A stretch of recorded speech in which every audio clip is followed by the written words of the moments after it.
¿Qué tal, jóvenes? El tema que veremos el día de hoy es el 1.2, estructura, función, clasificación y propiedades de las biomoléculas. Vamos a dar una breve introducción para recordar qué son las biomoléculas y cómo se clasifican y cuáles son.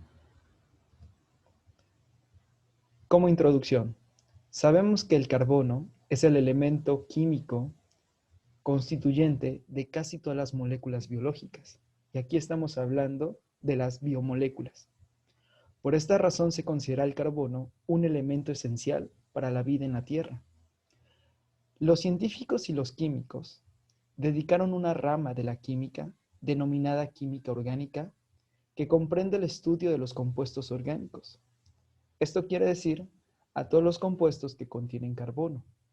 La otra rama de la química, que es la química inorgánica, se va a encargar del estudio de los compuestos, tales como sales inorgánicas, óxidos y ácidos. El átomo de carbono tiene 4 electrones de valencia, lo que le va a permitir formar 4 enlaces covalentes con otros átomos.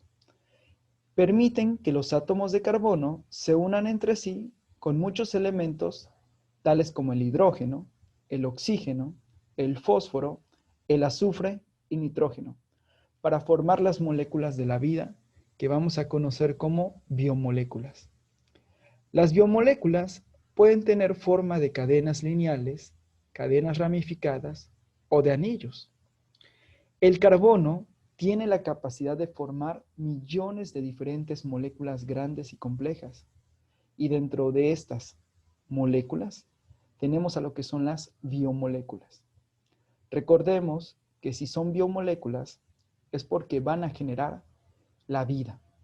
Y bueno, son parte del estudio de la bioquímica. Como el carbono tiene la capacidad de formar millones de diferentes moléculas grandes y complejas, estamos hablando que la denominación son macromoléculas. Y muchas de estas biomoléculas llegan a ser macromoléculas debido al gran tamaño de su peso molecular. La capa energética externa del carbono, con 4 electrones, va a permitir la formación de moléculas, ya sea en una forma lineal, ramificada o en un anillo o ciclo, como lo que estamos viendo a continuación.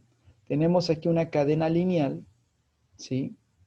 Tenemos aquí una cadena ramificada que va a formar estructuras paralelas, ya sea de manera horizontal o de manera vertical, o vamos a tener también estructuras en un ciclo como la que vemos aquí en forma de un anillo.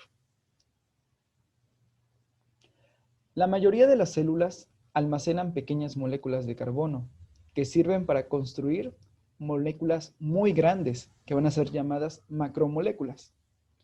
También son conocidas con el nombre de polímeros.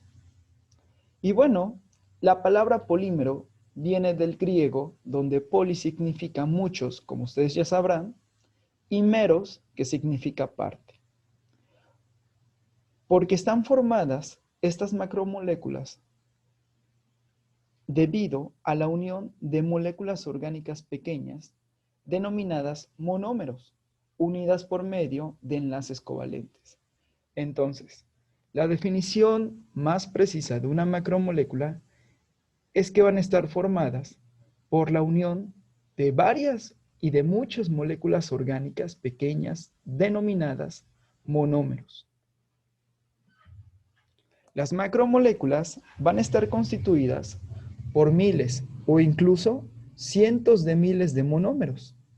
Es así como los bioquímicos clasifican a las macromoléculas biológicas como biomoléculas más grandes, en 4 grupos basados en su composición química, como son los siguientes.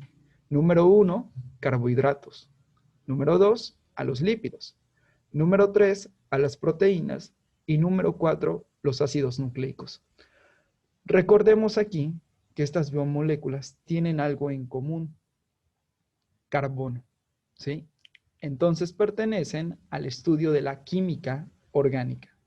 Y bueno, se consideran que son biomoléculas más grandes porque si nos damos cuenta son las precursoras de la vida.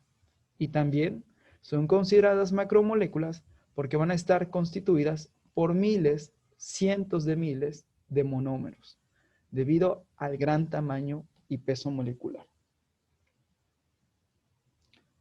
Es así como las biomoléculas se agrupan en 4 grupos diferentes: carbohidratos, lípidos, proteínas y ácidos nucleicos. Y es aquí muy importante resaltar ejemplos de los carbohidratos, ejemplos de los lípidos, ejemplos de las proteínas, ejemplos de los ácidos nucleicos, cómo está integrada su molécula en cada una de ellas y cuál es la función. Bueno, los carbohidratos que conocemos comúnmente son de origen tanto vegetal como son las frutas, algunas legumbres como la papa, el camote, el betabel. La función que tienen los carbohidratos es almacenar energía y proveen un soporte estructural a las plantas y a los animales. En el caso de los lípidos, cuando escuchamos esta palabra, se nos vienen a la mente grasas, aceites, y es correcto, son ejemplos de los lípidos. Estas biomoléculas tienen la función de almacenar energía, proveen barreras y dan un soporte estructural. Cuando hablamos de proteínas, se nos vienen a la mente las proteínas de origen animal, productos cárnicos, como es las carnes rojas, la leche, el huevo y muchos derivados más. Sin embargo, también las plantas nos aportan algunas proteínas que son conocidas proteínas de origen vegetal. ¿Cuáles son las funciones de las proteínas? Bueno, transportan sustancias, agilizan las reacciones, van a proveer y dar soporte estructural y algunas actúan como hormonas. Aquí hay algo muy importante que mencionar. No es lo mismo una proteína que una vitamina. Son cosas totalmente diferentes. Bueno, los ácidos nucleicos tienen la función de almacenar la información genética de todo organismo, de todo individuo, y son los encargados de transmitirla a las futuras generaciones. Ejemplos de los ácidos nucleicos son el ácido desoxirribonucleico y el ácido ribonucleico, que van a estar dentro de la célula, específicamente en lo que es el núcleo. Aunque hay organismos que carecen de núcleo, como las bacterias, y entonces ese ácido nucleico, ese material genético, va a estar inmerso en el citoplasma. Hasta aquí hemos dado una breve introducción de qué son las biomoléculas, qué son las macromoléculas, cómo se clasifican, cuáles son sus breves y pequeñas funciones. Vimos algunos pequeños ejemplos y esto lo vamos a ver a continuación en los siguientes temas más ampliamente. Preguntas y respuestas en la clase de retroalimentación. Saludos.